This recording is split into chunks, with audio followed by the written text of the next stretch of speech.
that song, but let's turn off the tunes. It's not an interesting video. It's a month old. I don't know why this barely showed up on my feed. This happens a lot where videos show up on my feed and I'm like, ooh, I see the title and I just want to watch it and talk about it. And this one's really interesting because it's about the biggest video game platform when it comes to distribution on the planet. I think they're the biggest on the planet. They make a lot of money. They don't make a lot of hardware and they don't make a lot of software anymore. I guess they're one giant piece of software / digital distribution. I think you guys know who I'm talking about. I'm talking about Steam. The video is called How Steam Tricks You into Buying More Games. And I want to see what the thesis of this is going to be. Hey, what up, Creeper? I want to see how this is going to work. The reason why is because I think to myself, how many games I have in my library that I don't play and have never played, and if I feel as if I got tricked into buying them. So let me open my Steam library and slide it over. My Steam library is not very big in comparison to a lot of people's Steam libraries. And we'll only look at paid games, like games that cost money. Okay, so this game was $3. I bought it just in case I ever buy a Steam Deck or an Asus ROG Ally. It's like a little beat 'em up. I haven't even started it, haven't downloaded it either. It's very small, as you can see. It was $4. I don't care. I was gifted Blaze Blue Cross Tag Battle, so this doesn't count. This is not the paid version of Call of Duty. This was $5. I played it once with friends. I had a blast. Might play it again some more. This was $20. Played it for 3.3 hours with Creeper here in chat. Was fun. Absolutely would do again. I think I got this game for free, even though it's paid, right? This game played for 39 minutes. I played it a lot on my console, so I just wanted to have it again just in case I ever wanted to play it. Small update, cool. Totally worth the, I think, $10 I paid for it. Totally worth the $40 I would have paid for it if I wasn't gifted this game. I got this game for free when it was given to me by a marketing agency or something to talk about the game, so it's fine. This game was given to me for free. This game was given to me for free. That is actually the free edition. I should probably uninstall this. Given to me for free. $70, $60 game, by the way. I think I got Hellblade for free as well. Let's move on to some games that are in here that I don't think were free, that I paid for and regret paying for. Oh shit, I can't fucking find any. None of the games that I own in my Steam library that I paid for, I regret buying, and I don't feel as if I was tricked into buying extra games. But let's see the thesis of the video. Maybe they're onto something and I don't know it. A strange thing happened to me after I got my Steam Deck last year. I had never really been a PC gamer before that, unless you count the late nights playing Heroes of Might and Magic on the family computer. But that was firmly in the era of CD-ROM discs. Nowadays, PC players download their games. That might have been the worst thing to happen to video games. And one of the most popular ways to do this is via the Steam store. Now, I was no stranger to a digital storefront. By the time I got my Steam Deck, I had already purchased dozens of digital games through the Xbox and Nintendo stores over the years. So I naively assumed I would approach Steam purchases the exact same way. But that is not what happened. In fact, my purchase behavior became so foreign to me that I had to figure out what the hell was going on. Wait a minute! Who are you? What I hadn't realized yet is that the Steam store is a masterclass in persuasion. You can hold on, let me pause. You can only persuade those who want to be persuaded. Look at my Steam library. I've been a Steam user. He's been a Steam user for as long as he got a Steam Deck. Okay, so Steam Deck came out, what, 2 years ago? He couldn't have had a Steam library more than 2 years. I've been a Steam user for 5 years now, and I've been PC only for 4 of that. 3 of that? I feel like I got rid of my PS4 shortly after getting my second computer. So I want to say 3 years now, 3 or 4 years now. I've been exclusively on PC. And if you look at my Steam library, and if you look at my Epic Games library too, I don't buy games that I don't want or don't feel as if I'm going to play. Cialdini's foundational study of compliance tactics in his book Influence, I learned how Steam convinces users to buy more games than they will ever play. And today, I'm going to explain exactly what those tactics are so that you can better defend yourself from making purchases you may regret. Okay, I like this because at first I thought it was framed as a hit piece towards Steam, but instead it's framed as a consumer alert to make you more aware of what your purchases are going to be, so you can stop yourself from overbuying. I like that. Okay. If you had to guess, what % of your Steam library have you actually played? I can go look right now. That's a good question. If I go look at my Steam library, I can see that I've played almost every single one of the games that I've downloaded. 1 minute of playtime. I played this game for longer, but I played it on my phone. 1 minute of playtime, 11 hours, 4 hours, 21 hours, 6 minutes. Okay. Most games, you'll see playtime. I'm going to guess like 80% of my Steam library. That's my percentage. I bet you most people's is significantly lower. And that's because they're weak. And they're weak-willed. And they're not real gamers. They are consumers and they want to buy. They don't want to play, they want to buy. I bet you he's going to say that his percentage is something like 40%. And mind you, he's only had Steam for about 2 years. If you answered less than half, Told you. What did I say? What did I say? you might actually be in the majority. According to this analysis of a public Steam dataset, That's not good. for every 2 games that a user owns, on average, they've only played one of them. That's not good. Why are you To buying me, things you're not going to That is an play? astonishing figure.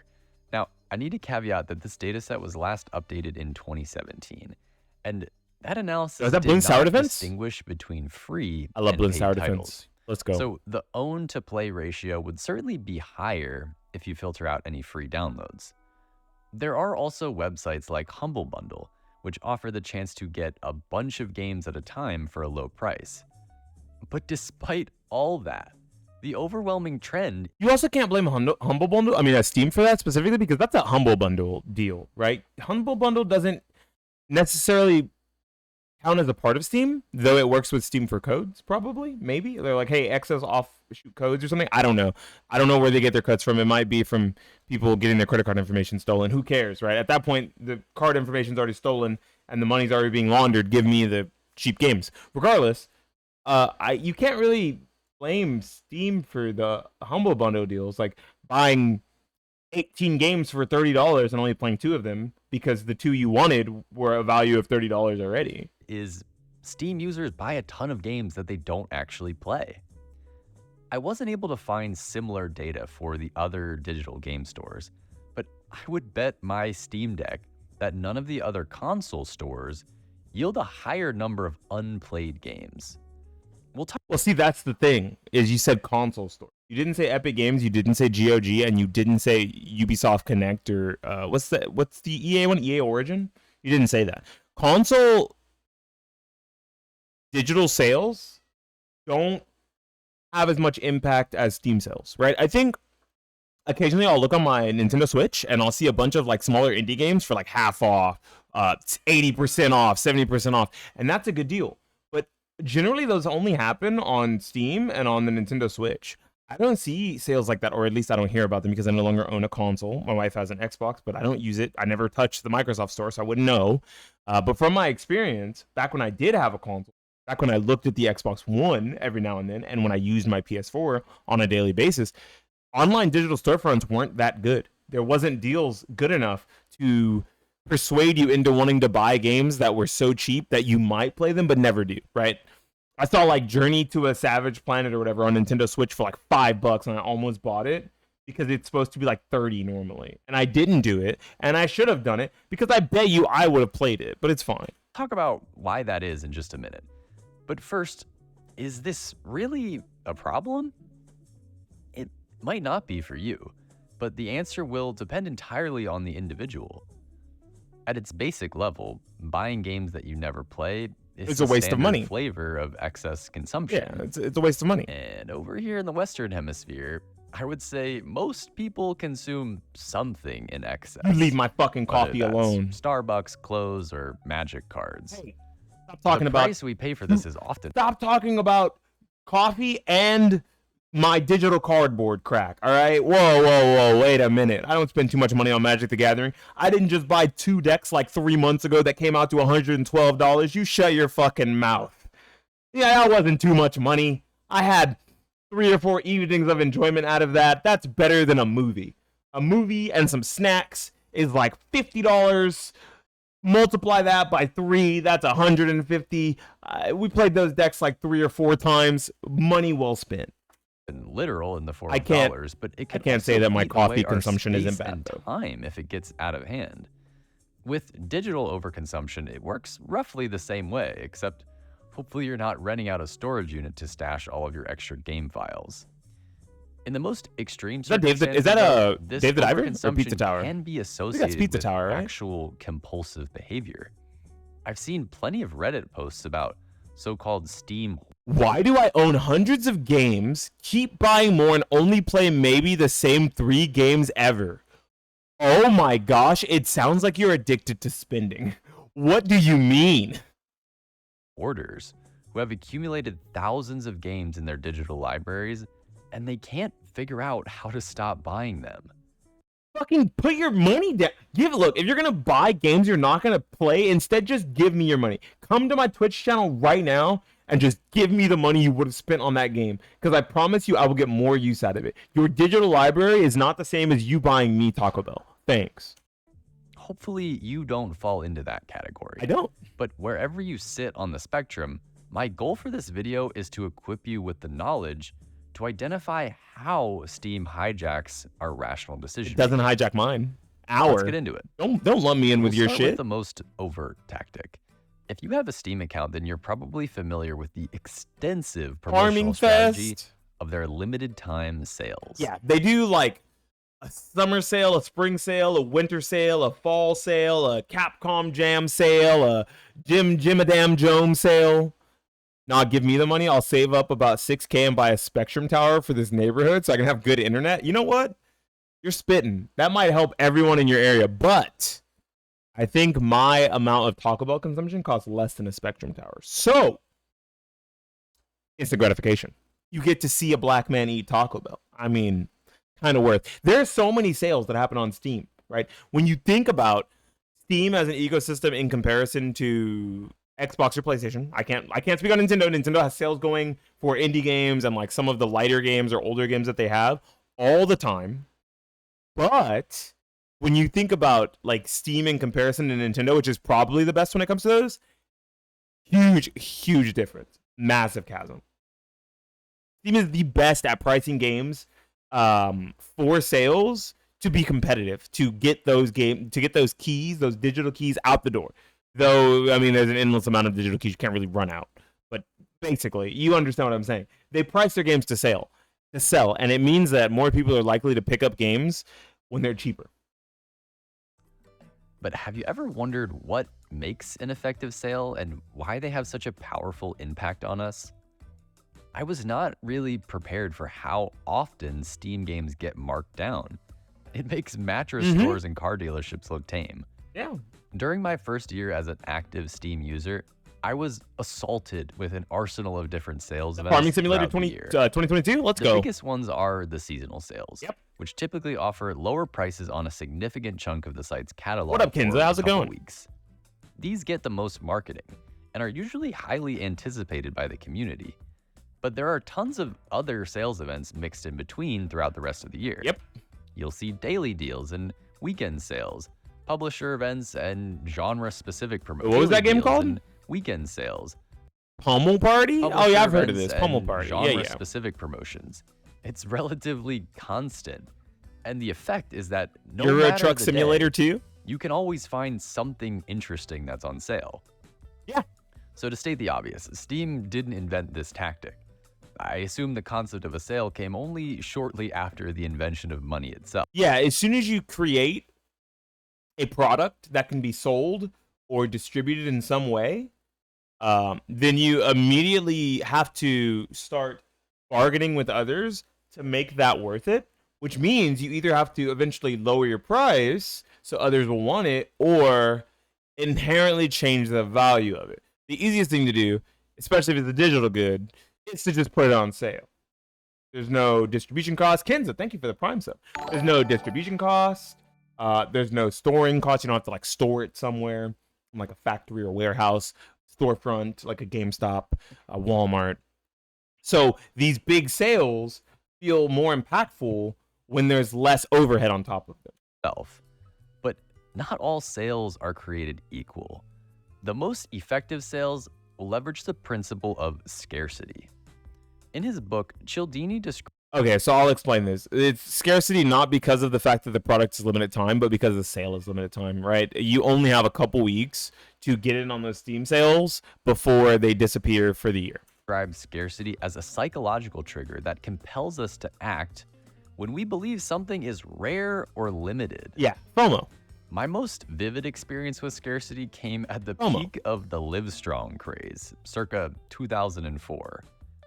Until I learned about Thank you this for the principle, Prime I sub. could not have Appreciate it, explained guys. why I wanted one of those yellow You wristbands guys are so real for that. badly that I would plead to my parents to drive me around town to all the sporting goods stores to see if they had any in stock. But the answer is unmistakable to me now. A small group of kids at school had one.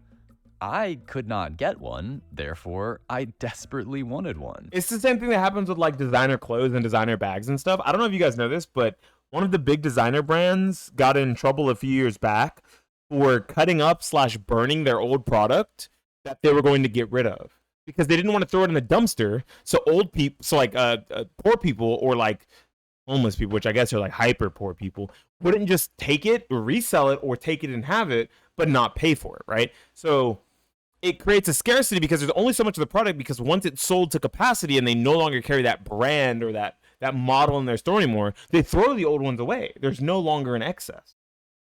So same thing with like Stanley Cups, right? They are popular because there's a scarcity of them. You see everyone else with one, but you don't have one. You're the kid who doesn't have one, so you want one. FOMO, fear of missing out. Steam sales are chronically preying on our weakness to the principle of scarcity. With every Not sale me. comes a countdown. Special promotion, 35% off. Not me. Offer ends in 2 days. Constraining the sale to a specific and relatively short timeline invokes scarcity. That game's really sick. When the Dead clock is Cells. ticking, we suddenly feel I compelled heard that game is to super act, good. or we risk losing that desirable price point. Just imagine the pain we'd feel thinking about that missed opportunity if we end up buying the game at a higher price later on. But this raises an important question. Why are Steam sales still effective if they happen all the time? After all, if a sale is common, then by definition, that makes it less scarce. That's a good The question. answer to this Okay, question I will want to know. become even more clear as we talk about the other tactics at play here. Okay. But one critical difference between Steam and console stores Yep. is the sheer number of games in the catalog. Based on data I found, Steam may have more than 10 times as many titles listed than Microsoft's Xbox Store, Yep. for example. The And the simple Xbox Store explanation is, for this and just so you guys know, the Xbox Store is bigger than the PlayStation Store by a good margin because they have a lot of older games too. PlayStation doesn't carry their older games anymore. They don't feel the need to. They don't really care about backwards compatibility or game preservation the same way Microsoft does. is twofold. Number one, Steam's audience is massive. And number two, they've made their platform especially attractive for developers. Recent estimates put the global number of PC players close to 900 million. They're beating while console the players now. Total console audience sits just north of 600 million. And that gets broken into even smaller slices when looking at Console-specific consoles storefronts, with yep. their own dedicated storefronts. You got to chop that in half Because for Steam each. wants to cater to all types of PC players, it's built a focus on being True, I have an Xbox Series S in my living room, and I purchased Sonic Unleashed. Yeah, you can go and buy old games that existed on Xbox 360 and even original Xbox and Xbox One. You can't do that shit on a PlayStation. an appealing PlayStation might have won the console war by numbers because you guys are sheep and stupid, but Microsoft does better when it comes to game preservation, even if it's digital only. The issue is, you guys hate that Microsoft is getting rid of, developers and publishers like Tango Gameworks and Arcane Austin because their games weren't making enough money. No shit. If something's not making enough money, you probably fucking fire it, right? Just like at a job. platform for smaller and indie developers. With lower Let's go barriers to Stray. entry, good controls over game management, and a handful of I still haven't helpful played Hades community 1 or 2. features, Steam has become an extremely popular place to publish games. So, yeah, Steam is always running a sale, but it has a pool of 100,000 options that will be included or excluded from each of those promotions. So every sale doesn't mean every game is on sale. When you do happen to get an alert that a big AAA game is 50% off, scarcity still applies because that game is not always 50% off. And you can only speculate when you think the developer may mark it down in the future. I have a solution to this. Don't buy AAA games. Can we all agree? Can we all get on the same page on that one? Don't buy AAA games. You don't have to worry about that. Don't buy games at $60 if you don't believe they're not worth $60. Yeah? Can we all agree? Don't buy games at $70 if you don't think they're worth $70. Can we all agree? Yeah? Okay, cool. Steam targets our deep primal FOMO with its extensive sales promotions.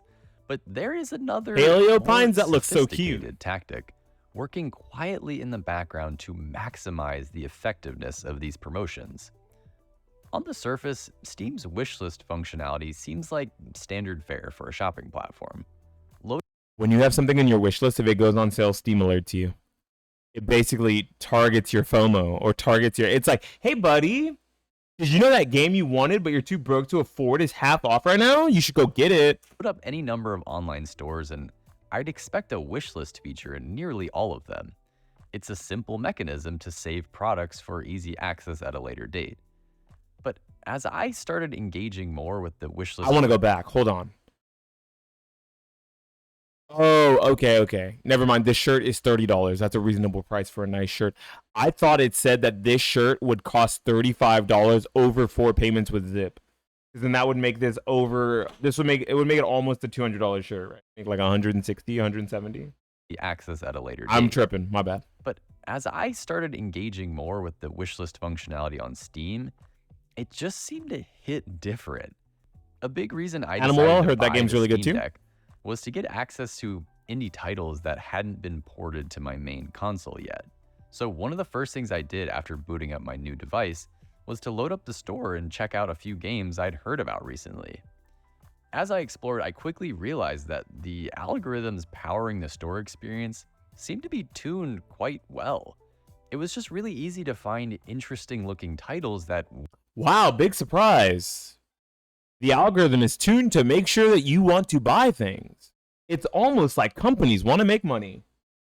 Okay. weren't on my radar. Steam does a great Empire job Reborn? Let's go. highlighting certain games in the user experience That's a that game right tend there. to catch your eye and make you curious. And even though I was new to the platform, I had somehow already been trained to take the exact actions that Steam wanted me to take. It wanted me to add all of those curious-looking games to my wish list. About an hour later, I finally checked my list, and I probably had 15 games in there already, many of which I had never heard of prior to that. In my mind, that act of wishlisting was just a convenient way Yo, Hollow Knight, let's go. We'll look at my wish list after this part to of the video. save those titles so that I could look into them later. But in reality, I had walked straight into Steam's compliance trap. In Influence, Cialdini describes what he calls the principle of commitment. His research showed that people have a strong need to act consistently with prior behavior. For example, if you tell a friend you'll help them move into a new apartment, you're pretty likely to uphold that commitment. And if you told them in front of others, making it a more public declaration, the chance of you flaking is very low. In Cialdini's words, once we have made a choice or taken a stand, we'll encounter personal and interpersonal pressures to behave consistently with that commitment. That's really funny because... Hey, what up, Sonny? That's really funny because I actually, yesterday, believed something totally different than what I believe today. Like, I admit that I was wrong. I took a stand yesterday. I said something negative about an excerpt from a YouTube video I watched, and then backtracked it when watching the full video and realizing that people were just lambasting someone for no fucking reason. It's almost like people should be able to change and adapt to their surroundings and to their decision making. Like, you shouldn't just say, oh, well, I've always done this thing, I'll just always keep doing it. Like, sure, okay. those pressures will cause us to respond in ways that justify. Talking about the Elden Ring thing, yes. Yesterday, I fully believed that for some reason you really needed to not have a pause function in Elden Ring because it didn't have the other FromSoft games don't have it. Why should it have it? And then I realized, why the fuck doesn't a single player game have a pause function? And people say it's because it makes the game easier. If your game is so much easier because you put in a pause function, your game fucking sucks. So I doubt that would actually make it hard. I mean, easier. I doubt it. Our earlier decision. When I added those games to my wish list, I wasn't just saving them to look back on. I was unknowingly making a commitment to those games, signaling to my future self that I was interested in owning them. Once a game is on the list, Steam begins its war of attrition. A relentless. All of the Dark Souls game have a pause function, but can you just press start? I thought Sekiro did, but Dark Souls 3 and 2 didn't.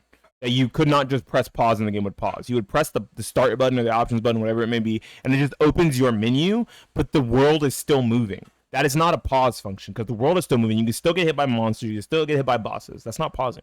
You have to inspect an item or something to pause the game. It's pretty similar to how it works in Elden Ring, and you have to be in offline mode. Yeah, you have to specifically open multiple menus. You have to I told someone how to do it, and they were like, I didn't even know you could do that. And they played through Elden Ring, which I thought was really. Let me see if I can find my tweet on it real quick. Hold on.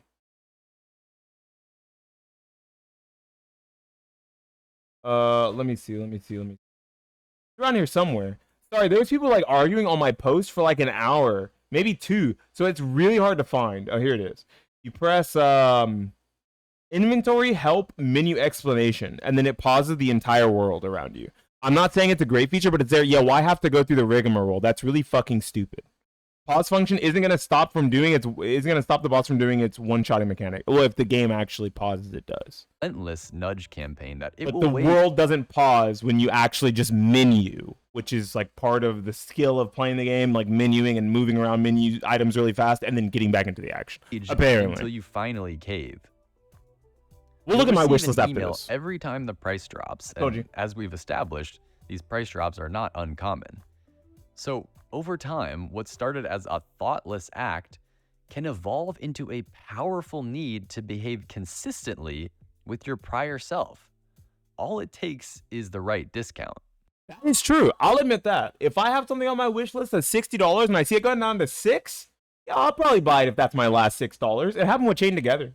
I had $8 in my Cash App card. Chain Together was $5, and I said, you know what? I don't need that Taco Bell. Let me buy Chain Together and play with some homies. And it was really funny. Okay, so let me open my Steam wish list before we get to the next part of this video. I don't even know how to do that. So that might show me how many games I've wish listed, right? A chat room. Can you guys quickly help me get to my wish list? Chat room. Chat room. How do I get to my wish list? What is that? Do I go to store? And then from store, I hit something else. Wish list. 12. I have 12 games on my wish list. Okay, I found it. I have Gauntlet Slayer Edition. It's $3 right now. Should probably get it. I have Beanie, 50% off, $10. Maybe I should get it. I have the Bloodline. I don't know what the fuck this is. I don't know when I wish list this. But it's apparently 35% off. Not a low enough discount. Nisasi, Open World Survival Craft, Survival Multiplayer Open World, Early Access. Oh, that seems neat. Sure, I probably saw this on an ad and thought it looked cool. Super Catboy. I actually have been meaning to pick this up. So it's 50% off. It's $5. I should probably buy it, right? Nice, worthy discount. Double Dragon. I like beat 'em ups. So Double Dragon Gaiden. 40% off, $15. Probably still wouldn't pick it up. Rotwood. It's only 10% off. Probably not going to pick it up. I already own Scott Pilgrim on my Nintendo Switch now. So there's no point in me buying it on Steam, but I could anyway and just own the game twice like a freakazoid. So, as you guys see, my wish list is not very big. And I wish list some of these games a long time ago. As you see, this game came out in 2014. I still haven't bought it. This game came out in 2015. I still haven't bought it. So I don't really think the wish list affects me that much. I don't let the games on my wish list determine what I buy and don't buy. I didn't even wish list Rumble Club. It just showed up when I was looking through beat 'em ups, and it was free, so I grabbed it, and I've been playing it for 24 hours. That's a whole day. That's pretty good. At this point, we've set the stage for Steam's devious compliance theater. There's just one piece missing: the audience. Imagine you're sitting at a Broadway show for a play you've never seen before. Okay, And he's setting the during scene. the passionate, emotional climax of the show, the woman sitting to your left starts laughing out loud. You look at her, confused, but then you notice other people in your row starting to laugh. Within seconds, the entire theater erupts into a roaring giggle.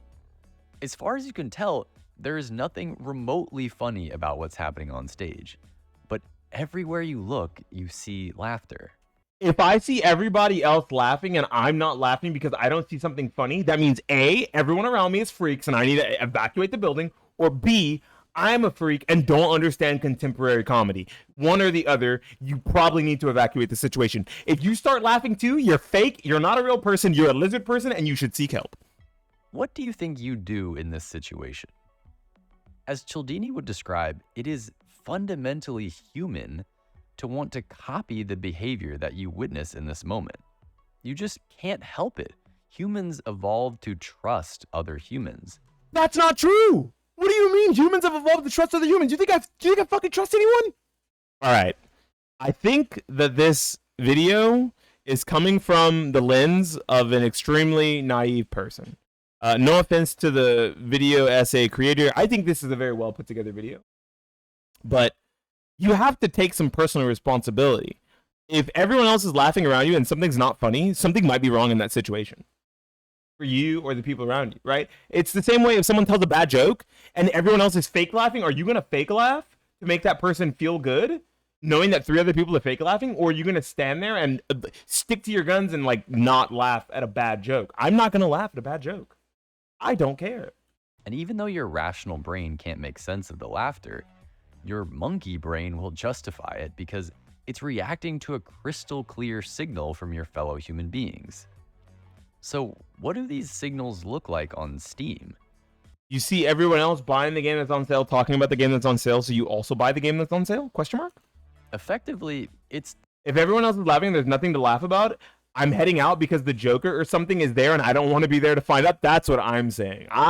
Something is wrong with everyone around me. They're all freakazoids or I'm a freakazoid. I got to get the fuck out of there before they find out I'm weird, or vice versa. They're all weird and I'm the only normal person in the building. I got to go. the percent of people in the audience who are laughing. Steam ratings are profoundly important to this story. In my opinion, they tie everything together. You're both freakazoids? Real. Over time, the internet and most companies have converged toward a highly consistent approach to rating systems. Numeric scales, typically either 5 or 10 points, are by far the most common.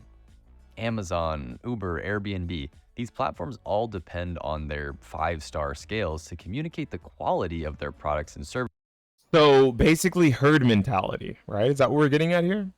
All right, I have an example of why I think that this is a bad idea. Why I think you shouldn't just immediately believe reviews and fall for the herd mentality of something being good or bad. I stream off of a budget laptop. This laptop was like $800. And I watched like 4 YouTube videos on it a couple weeks before because I was eyeing it or a different laptop. And then I didn't see this laptop at the Best Buy I went to. I wasn't worried about it. I was going to get an all AMD system. Then I went to a local shop and I saw it and I immediately jumped on it because I already knew about it from watching those YouTube videos. Everyone slated this laptop. They said it sucked. I had maybe a day of buyer's remorse, and ever since then I fucking loved this laptop. I think this laptop was the best purchase I made in the past 2 years. And when I look at traditional reviews for this laptop, everyone is saying it's a 3 out of 5 or a 2 out of 5. That it's basically fucking I've heard people say that this laptop is e-waste. I don't believe in reviews. I believe in products. So I try the product and I like it, or I don't try the product because I don't think I'll like it, right? It's $800. That's a pretty big commitment. So Steam games are smaller than that. And I was able to discern that this laptop was good for me at $800. I think I'd be able to do the same at something even smaller. Services to potential customers. And for the most part, video games are also subject to this kind of numeric scale. It's how we get Metacritic averages for games. Because the majority of review outlets will use some kind of numeric evaluation. While definitely not perfect. I don't listen to reviews because people said DNF Duel sucked, and when I played it, I had so much fun with Crusader. Yeah, I heard, oh, DNF Duel sucks, DNF Duel's a baby game, DNF Duel's not hard, DNF Duel's movement is bad, blah, blah, blah, yada, yada. That was the most fun I've had in a 2D fighter in the past, like, I don't know, 5 years, 6 years. DNF Duel was fucking sick. DNF Duel's still really cool. I just don't play it as often because I don't want to use ranked as casual match. Just give us a fucking quick play. Jesus Christ. Averaging numeric ratings can give a fairly descriptive summary of user sentiment. Without any additional information, we can reliably conclude that a game with an average rating of 9 out of 10 is going to be a safer bet than a game that's a 7 out of 10. Remnant 2 has lower review scores than Lies of P and Bloodborne, and I've watched both Bloodborne and Elden Ring and Lies of P, and while they are fun for me to watch, I know damn well I would not enjoy them the same way I enjoy Remnant. Remnant to me is a 9 out of 10 game. The only thing it's missing is the horde mode from the first game it had.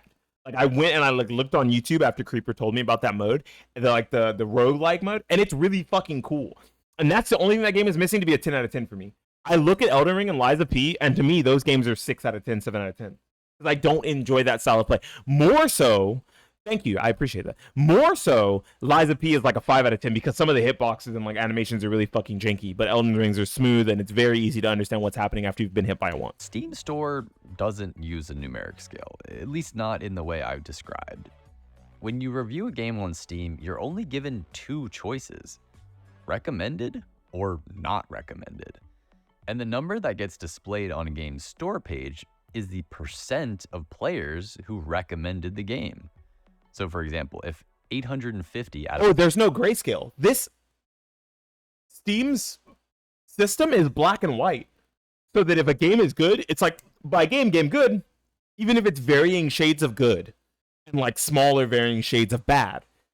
So it's manipulative in the way that it doesn't tell you exactly how good or bad a game is because it's not using a 5 out of 10 system. I mean, a 5 out of 5 system or an out of 10 system or an out of 100 system. It's just aggregating the positive or negative reviews. If it's overwhelmingly positive, then that's what you're going to see. Even if you go and you look in the reviews and there's like 6 or 7 bad review scores and you absolutely agree with those people, they may be drowned out because of the amount of positive reviews. Out of 1,000 players recommend a game, it would show a rating of 85%. Like that. It would qualify that number as very positive. So how is this so different from the other kind of numeric scale? I see 2 critical differences. First, it tends to skew positive. That binary question of recommended or not is simply a lower bar for success. Yeah, because you only have positive or negative, if someone mildly likes a game and doesn't want to shit talk it, they're less likely to put negative and more likely to put positive, but then talk about the negatives in the review. And if you never make it to reading the reviews, then you only see the positive, right? If a game is so overwhelmingly bad, people will just click negative. But if there's just mild problems with the game or some really out of whack, funky type shit, generally people will just hit positive and then talk about those smaller issues in negative. So they'll just get drowned out. A 7 out of 10 game on the numeric scale. Little Kitty, Big City? Oh, that looks so cute. 80% or higher on Steam. Maybe I'll buy that game. A lot of people would still recommend a 7 out of 10 game. Little Kitty, Big City. That's considered pretty average on the numeric scale. Correct. The second difference is that the way we interpret percent recommended is fundamentally distinct from the way that we interpret a numeric average. You can trip humans. When we read that 85% of players recommend a game, we instantly create a mental image.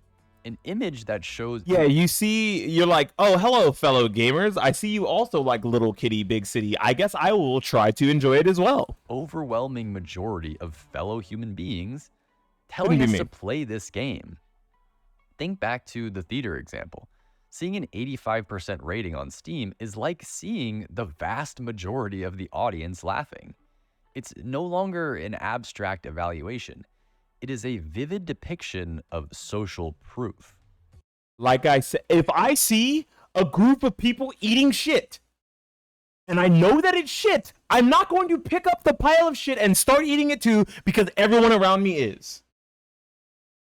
I pray that all of you would do the same thing, would say, nah, these people are actually just eating shit. I'm not going to eat the shit too just because 95% of the people in the room are eating shit. You're the 5%, buddy. Are you going to pick it up and eat it too? This is the final principle of persuasion that Steam uses to sell us more games. Social proof dictates that we are more likely to take an action if we see others doing it, and especially in situations when we're uncertain. This trait has generally benefited humans. If you're walking up to a building and you suddenly see dozens of people shouting and sprinting out the front doors, you probably want to copy that behavior. But in some cases, social proof can mislead us. Amazon products have a notoriously high percentage of fake customer reviews, which try to target our reliance on social proof to sell shitty products. Yeah, there's a bunch of pages that have been called out for like faking reviews. They like pay people to write a review.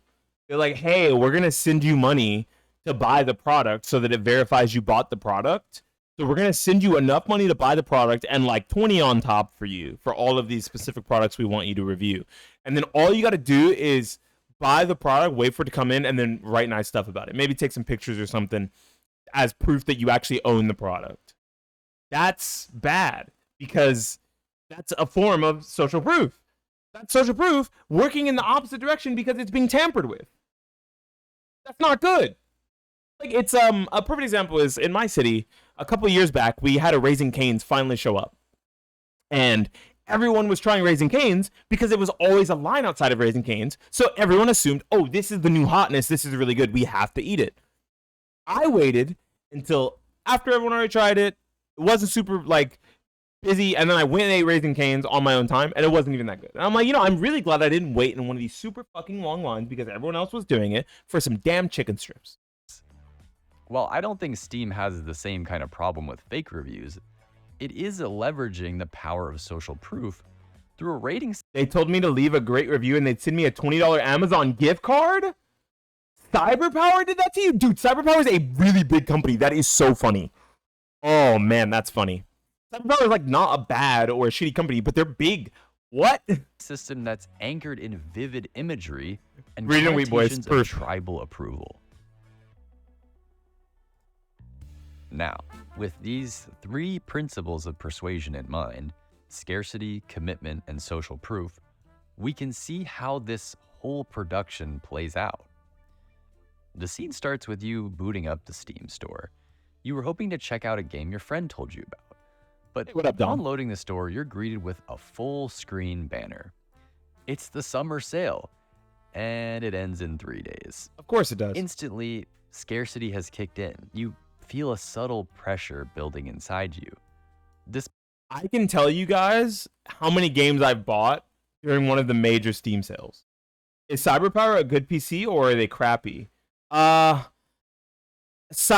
is like pretty high, like they're not high-end PCs, but they're very well put together generally. Sometimes their SKUs are kind of weird, like they have really good CPUs with like bad GPUs, but like they're well put together PCs and they're reasonably priced. Like Cyberpower is not terrible. Well, we were talking about something else is why it got mentioned, but Cyberpower is not terrible the same way that something like I'm trying to think of another one that's not terrible.